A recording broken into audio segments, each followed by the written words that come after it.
Hello, hello, hello. I am back with my best Miss Frizzle cosplay, even though the remake they're doing is a verified tragedy, to completely contradict myself as an anti-capitalist and make a 6 best purchases video. The precursor to this, if you're not subscribed or you didn't see it, was my 6 worst purchases video, which I felt good about. There was no cognitive dissonance because I was making a video encouraging you to not buy and not consume, because obviously the number one thing that capitalism needs us to do in order to survive is to consume, consume, consume, and justify production. So making this video is just falling right into the trap, right? Kind of, totally. But there were a lot of you that wanted me to make this video, and honestly, like, everything that I'm gonna mention in this video are things that genuinely feel like they were made with like what people actually need in mind, not just products that were made to make a quick buck. I am really fulfilling my role as a true influencer today. We're talking conscious consumption today. We're talking moderated consumption. Starting off with the most exciting purchase I've made, like, in my 20s thus far. I genuinely think this is number 1, which might be ridiculous to some of you, and that is my Blundstones. I have not owned these for very long, so maybe I need to come back in 5 years and report on how long they've lasted, but one of the reasons I ended up buying these after like months and months of consideration is because one of my best friends has owned a pair since she was in college, so like almost 7 years at this point, and they show no signs of like legitimate wear. Obviously the look of the Blundstone, it looks best when it is broken in and when it's dusty and creased and scuffed. Like, that's kind of the beauty of it, is that it looks better as you break them in. When you first get them new, they look wrong. They are so versatile. I've worn them with dresses, I've worn them with shorts, I've worn them with jeans. Obviously there's a specific granola style to these. They're not the most feminine thing in the world, but I like them. They make me feel good about my gender. I've worn them in the snow, in 20 to 30 degree weather in Montana. I've worn them in the desert of Joshua Tree. I have worn them walking on my sidewalk. I've worn them hiking up mountains. Like, no matter what you're doing, if you're traveling, if you're just hanging out, like, these can take you anywhere. Like, you could literally wear these to the club if you wanted to. They're so comfortable. They take very little time to break in, and I know they're gonna last a long time. Can you use your inside voices?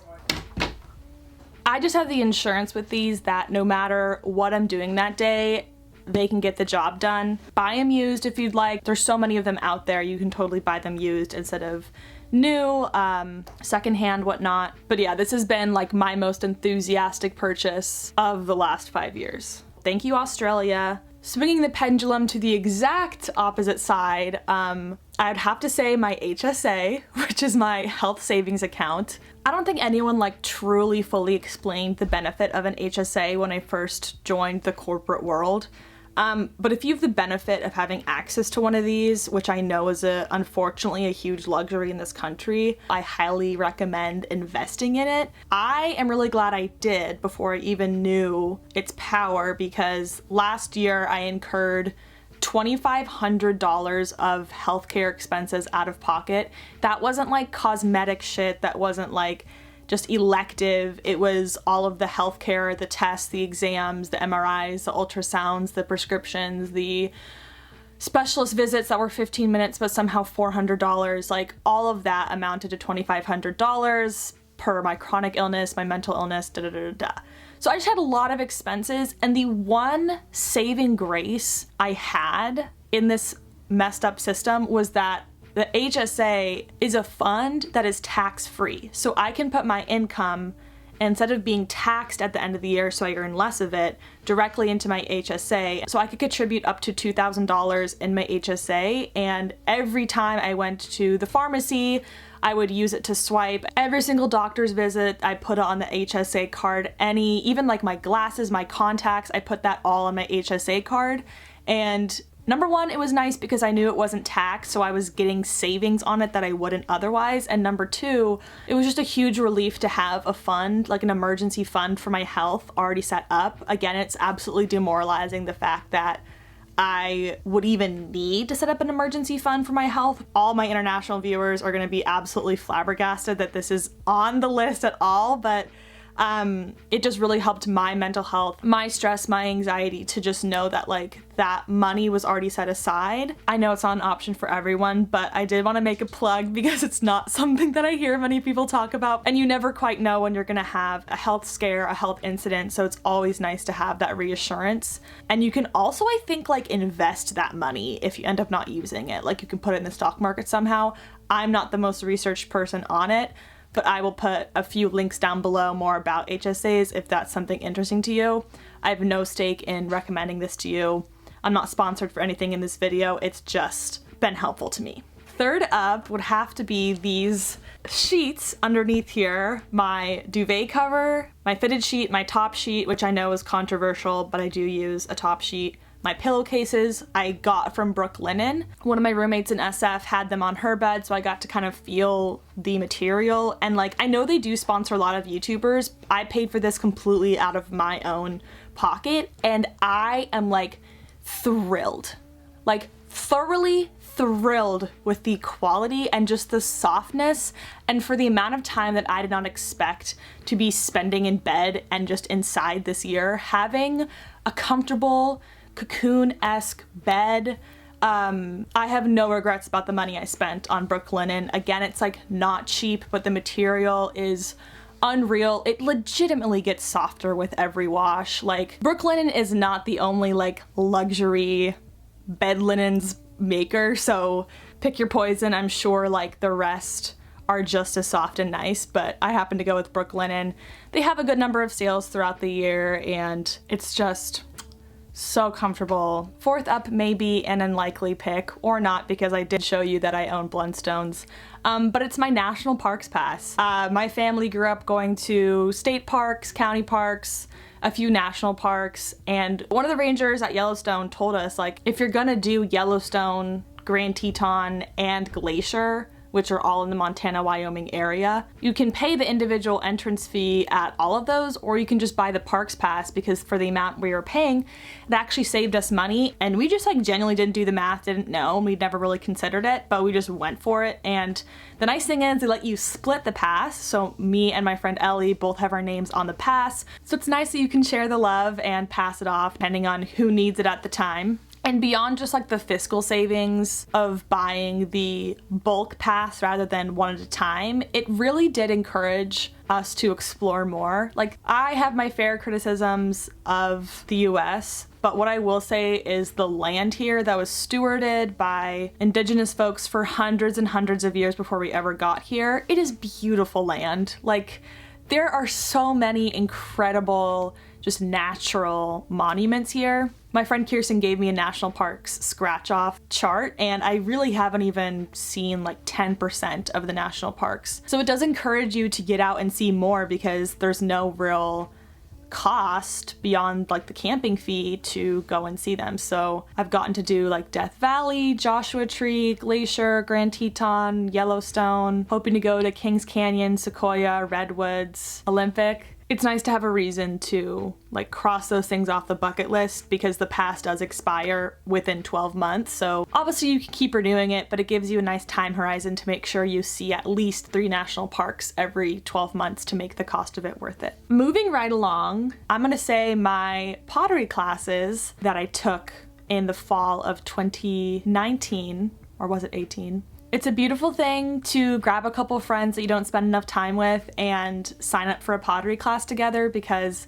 it was really nice to have like a standing weekly date with my friends where I knew we'd all be in the pottery studio together. And it is, in non-COVID times, like a nice communal environment at the pottery studio. You have people of all different levels, you have the instructors, you have beginners, and the pricing was really, really good for the amount of materials, amount of labor, the space, like the kiln use, all the glazes. Like, it was 6 classes for $150, and I made almost 12 pottery pieces during those 6 weeks, which is kind of insane. Like, I really wasn't expecting to even make like 3 or 4, which I know that like a more skilled potter could probably make like 30 pieces in that time frame. But pottery's hard, it's not easy, but what it did do is it did really reinforce that like the first step to being good at anything is just sucking really, really hard at it. And I've never been much of an artist that works in a physical medium. Like I've always been a really bad sketch artist, painter,